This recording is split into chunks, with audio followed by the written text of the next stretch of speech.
امروز $150 دارم و میخوایم خرچه کنیم. بریم ببینیم چی چیزا میشه خرید. اول آمدم یک دونه از این کراچیکا بگیرم تا که $1 نندازی هیچ واس نمیشن. یک دونه از این پودرهای تایت میگیریم $30. یک دونه از این دستکشای ظرفشویی، یک دونه از این اسپری پشه، یک بست از این آرد، دو دونه از این نوشابه های خوشمزه، یک بسته پپسی $9، یک بسته تخم مرغ $10، دو دانه شیر،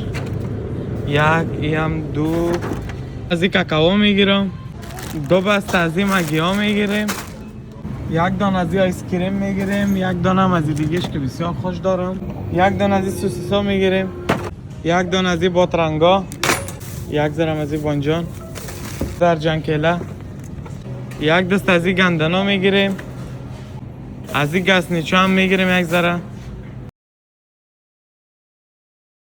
و در آخر هم آمدیم طرف خانه. لایک و فالو از یادتان نره.